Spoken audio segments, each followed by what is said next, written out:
Have your drinks for this one. I saw this one out and about scrolling, and I had my thoughts on what he said, but what I noticed was that a lot of women were offended by what this man said. I'm going to play for you what he said, and we can talk about it. But a lot of women were offended, and I have to be honest, personally, I'm confused as to why. So I'm gonna grab my matter of fact, I'm gonna grab my greenery too. Let's have us a discussion, y'all.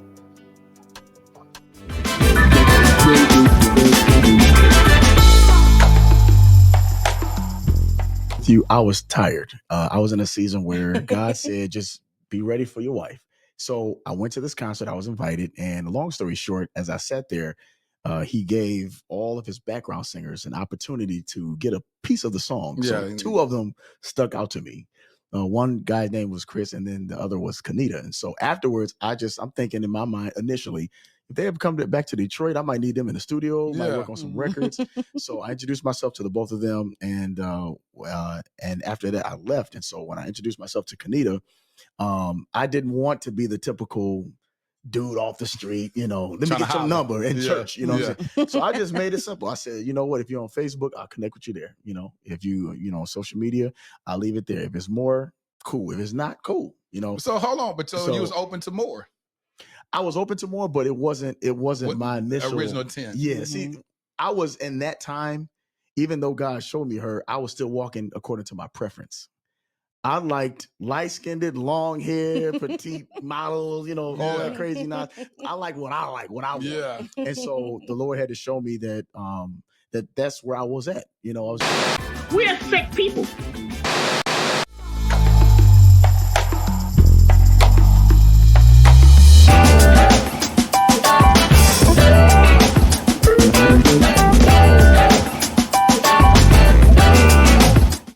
We're working for the future, because working for the present, we ain't making no progress.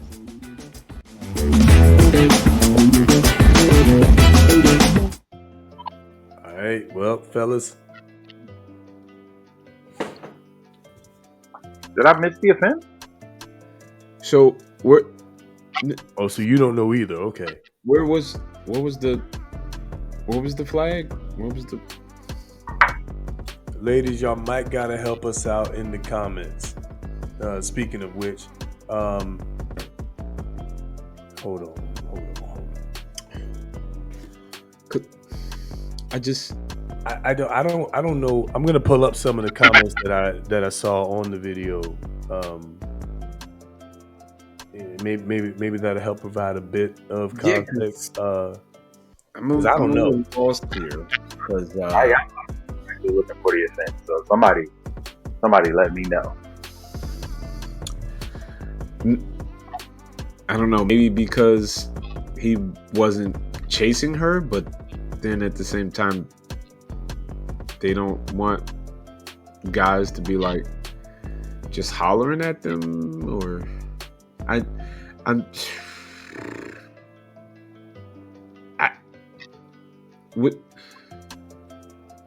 was he wrong for having a preference in the beginning, or probably, or for not like seeing her as the one and only? So okay, that's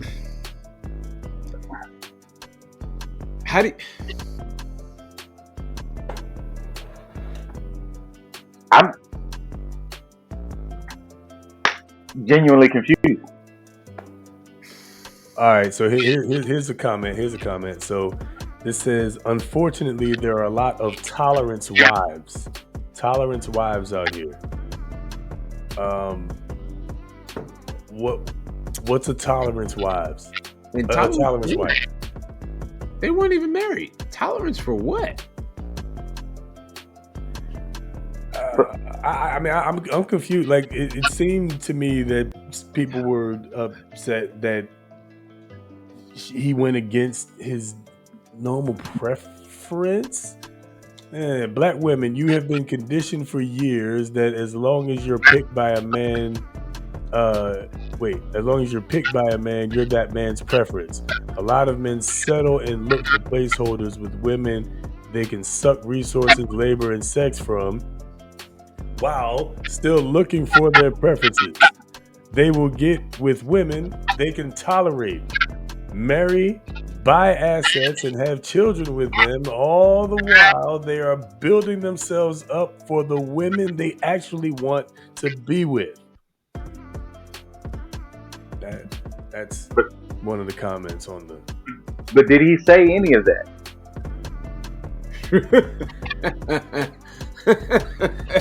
That sounded like Did he say any of that?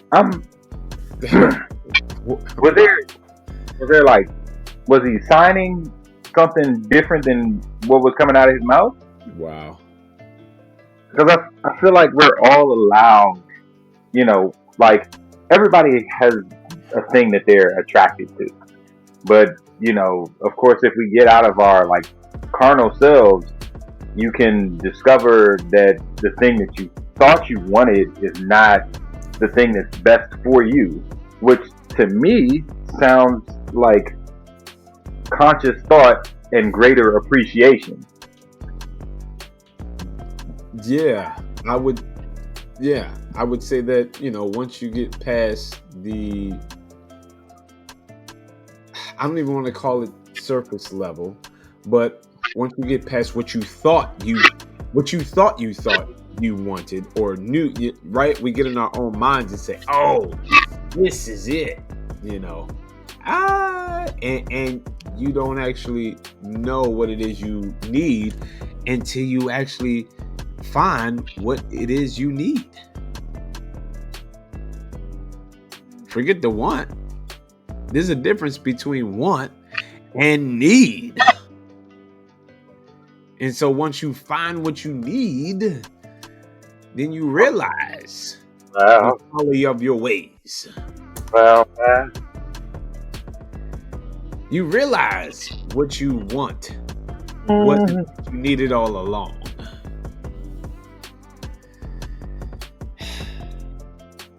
But you know what?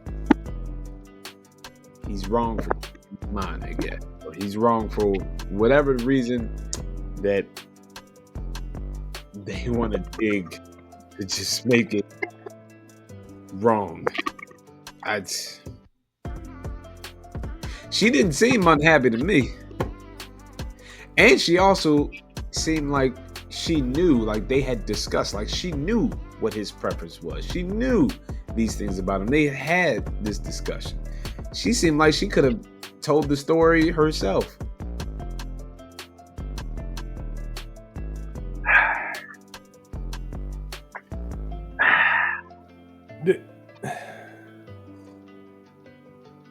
There's nothing to be upset about. It's not a fairy tale. That's what I'm gonna say. Their journey was not a fairy tale.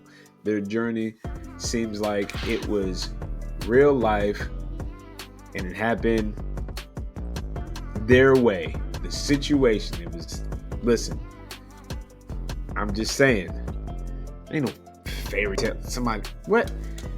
He only likes me and only me.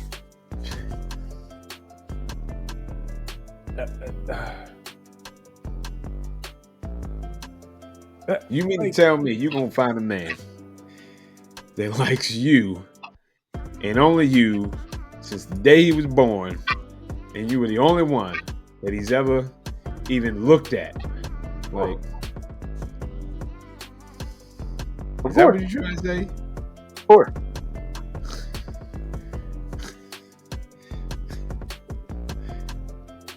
That's why the saying goes that single women keep women single.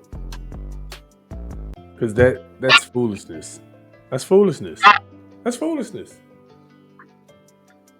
You know, he basically is saying that he followed God on his decision on who to marry. He thought it was going to be one person or one type of person. It turned out to be a different type of person. He thought it was going to be one. God said, nope, not that one, this one. And he listened. And like you said, she ain't mad. She at least don't seem like it. Time will tell, of course, right? But we don't know what goes on behind closed doors in real life. But based on that, 73-second clip, she don't exactly seem to be, based on all that giggling going on and smiling. Yeah. She ain't worried. She ain't concerned. She happy he picked him. Oh, that make her a pick me, don't it? But your ass ain't get picked though. Purpose to get picked, I thought you either pick or you.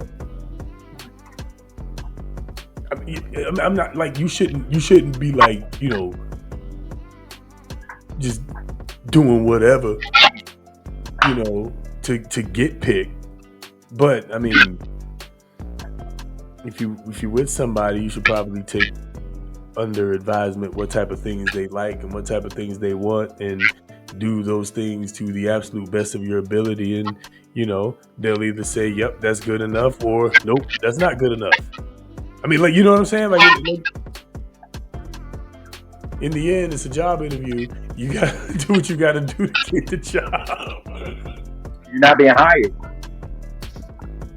You're being drafted. You're being drafted.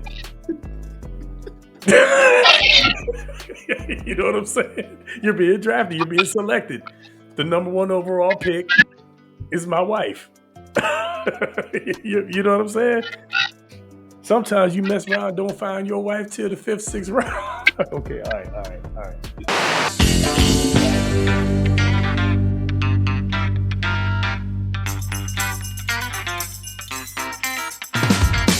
We live.